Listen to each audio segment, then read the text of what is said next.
بسم اللہ الرحمن الرحیم۔ درود و سلام خاتم النبیین حضرت محمد مصطفیٰ صلی اللہ علیہ وآلہ وسلم پر اور ان کی آل پر۔ 10 ہجری میں حضور پاک صلی اللہ تعالیٰ علیہ وآلہ وسلم حجۃ الوداع کے لیے مکہ معظمہ تشریف لے گئے تو لوگوں نے دیکھا کہ آپ صلی اللہ تعالیٰ علیہ وآلہ وسلم نے اپنی اونٹنی پر ایک حسین و جمیل نوجوان کو بٹھا رکھا ہے، جن کے رخسابیں سے نور کی شعاعیں اس طرح پھوٹ پھوٹ کر نکل رہی ہیں کہ کوئی ان کی طرف نظر بھر کر نہیں دیکھ سکتا تھا۔ حج پر آنے والے مجمع میں بنو قسم کی ایک نہایت حسین و جمیل خاتون بھی تھی۔ ان کی نظر حضور پاک صلی اللہ تعالیٰ علیہ وآلہ وسلم کے ساتھ بیٹھے ہوئے نوجوان کے چہرے پر پڑی تو وہیں ٹک کر رہ گئی۔ خاتون کو حضور پاک صلی اللہ تعالیٰ علیہ وآلہ وسلم سے کوئی مسئلہ پوچھنا تھا، اس لیے وہ آپ صلی اللہ علیہ وآلہ وسلم کی سواری کے بہت قریب کھڑی تھی اور حج پر ہونے کی وجہ سے ان کا چہرہ بے نقاب تھا۔ حضور پاک صلی اللہ تعالیٰ علیہ وآلہ وسلم کے ردیف نوجوان کی نظر خاتون پر پڑی تو وہ بھی ان کی طرف بغور دیکھنے لگے۔ حضور پاک صلی اللہ تعالیٰ علیہ وآلہ وسلم نے نوجوان کی ٹھوڑی پکڑ کر ان کا چہرہ دوسری طرف کر دیا، لیکن تھوڑی دیر بعد نوجوان کی نظر پھر ان خاتون کی طرف اٹھ گئی۔ ایسا 2-3 مرتبہ ہوا تو حضور پاک صلی اللہ تعالیٰ علیہ وآلہ وسلم نے نوجوان سے مخاطب ہو کر فرمایا، برادر عزیز، آج کے دن جو شخص اپنی آنکھ، زبان اور کان پر قابو رکھے گا، اللہ تعالیٰ اس کے تمام گناہ معاف کر دے گا۔ حضور پاک صلی اللہ علیہ وآلہ وسلم کا ارشاد گرامی سن کر نوجوان نے فوراً اپنا منہ دوسری طرف پھیر لیا اور پھر بھول کر بھی اس طرف نہ دیکھا۔ یہ نوجوان، جن کو حجۃ الوداع کے تاریخی موقع پر فخر موجودات نبی رحمت صلی اللہ علیہ وآلہ وسلم کا ردیف بننے کا شرف حاصل ہوا اور جنہوں نے حضور پاک صلی اللہ علیہ وآلہ وسلم کے ارشاد گرامی کے سامنے فوراً سر تسلیم خم کر دیا، حضرت فضل بن عباس رضی اللہ تعالیٰ عنہ تھے۔ حضرت ابو محمد فضل بن عباس رضی اللہ تعالیٰ عنہ کے حسب و نسب کے بارے میں یہی کہہ دینا کافی ہے کہ ہاشمی خاندان کے چشمے و چراغ تھے اور سرور کونین صلی اللہ تعالیٰ علیہ وآلہ وسلم کے چچا حضرت عباس بن عبد المطلب رضی اللہ تعالیٰ عنہ کے فرزند تھے اور والدہ کا نام ام الفضل لبابہ رضی اللہ تعالیٰ عنہ تھا۔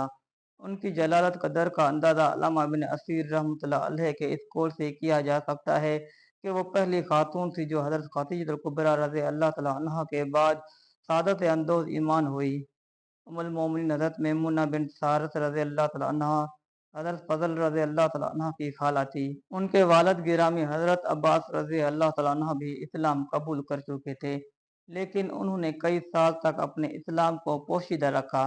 علامہ ابن سعد رحمۃ اللہ علیہ کاتب الواقدی نے حضرت ابو رافع رضی اللہ تعالیٰ عنہ کا یہ بیان نقل کیا ہے کہ میں حضرت عباس رضی اللہ تعالیٰ عنہ کا غلام تھا اور اسلام ہمارے گھر میں داخل ہو چکا تھا۔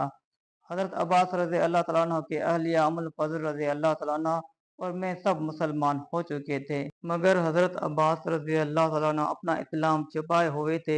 حضرت فضل رضی اللہ تعالیٰ عنہ بھی بعثت نبوی کے اوائل ہی میں سے شرف اسلام سے بہرہ ہو چکے تھے، لیکن اپنے والد گرامی کی طرح انہوں نے بھی اسلام کا چرچا کرنا مناسب نہ سمجھا۔ فتح مکہ سے کچھ عرصہ پہلے حضرت عباس رضی اللہ تعالیٰ عنہ نے ارض مکہ کو الوداع کہا اور ہجرت کر کے حضرت پاک صلی اللہ تعالیٰ علیہ وسلم کی خدمت اقدس میں مدینہ منورہ پہنچ گئے۔ اہل و عیال بھی ہمراہ تھے۔ حضرت عباس رضی اللہ تعالیٰ عنہ اپنے فرزندوں کو ساتھ لے کر بارگاہ رسالت میں حاضر ہوئے تو حضرت پاک صلی اللہ تعالیٰ علیہ وسلم بے حد مسرور ہوئے اور سب کو دعائے خیر و برکت سے نوازا۔ حضرت فضل رضی اللہ تعالیٰ عنہ کو سب سے پہلے فتح مکہ کے موقع پر حضور پاک صلی اللہ علیہ وسلم کی ہم رکابی کا شرف حاصل ہوا۔ اس کے بعد وہ بڑے جوش اور جذبہ کے ساتھ غزوہ حسنین میں شریک ہوئے اور تحریر خیز سرفروشی کا مظاہرہ کیا۔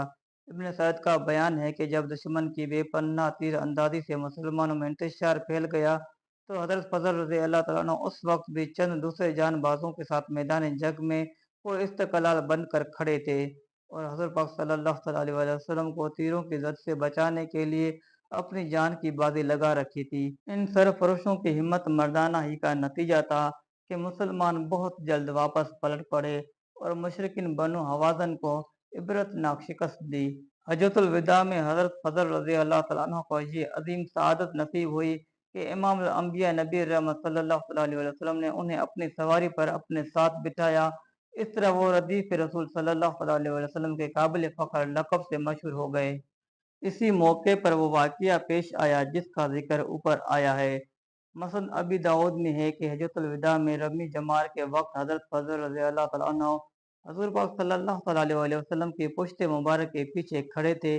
انہوں نے حضور پاک صلی اللہ تعالیٰ علیہ وسلم پر چادر تان رکھی تھی تاکہ آپ صلی اللہ تعالیٰ علیہ وسلم دھوپ سے بچے رہیں۔ سرور کائنات صلی اللہ تعالیٰ علیہ وسلم کی حیات اقدس کے آخری دنوں میں جن اصحاب رضی اللہ تعالیٰ عنہم کو حضور پاک صلی اللہ تعالیٰ علیہ وسلم کی خدمت کی سعادت نصیب ہوئی، ان میں حضرت فضل بن عباس رضی اللہ تعالیٰ عنہ بھی ان میں شامل تھے۔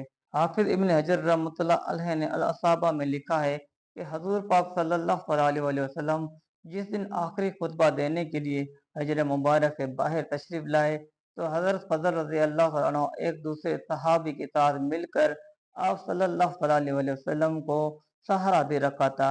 حضرت پاک صلی اللہ تعالیٰ علیہ وسلم کے ارشاد کے مطابق حضرت فضل رضی اللہ تعالیٰ عنہ ہی نے عامت المسلمین کے سامنے اعلان کیا تھا کہ آج رسول اللہ صلی اللہ تعالیٰ علیہ وسلم خطبہ دیں گے۔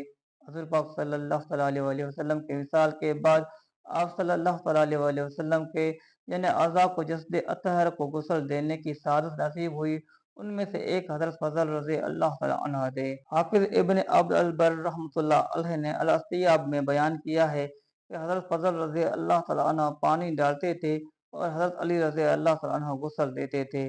نبی کریم صلی اللہ علیہ وسلم کی وفات کے بعد عہد صدیقی میں کیسر روم سے مارکہ آریوں کا سلسلہ شروع ہوا تو حضرت فضل رضی اللہ تعالیٰ عنہ شام جانے والے مجاہدین میں اسلام کے لشکر میں شامل ہو گئے اور رومیوں کے خلاف کئی معرکوں میں داد شجاعت دی۔ حضرت فضل رضی اللہ تعالیٰ عنہ نے جنگ اجنادین 13 ہجری میں مردانہ وار لڑتے ہوئے شہادت پائی۔ اللہ تبارک و تعالیٰ کے ان پر بے شمار رحمت نازل ہو، آمین یا رب العالمین۔ محترم ناظرین، کمنٹ سیکشن میں اللہ تبارک و تعالیٰ کے 99 ناموں سے ایک نام ضرور ٹائپ کریں۔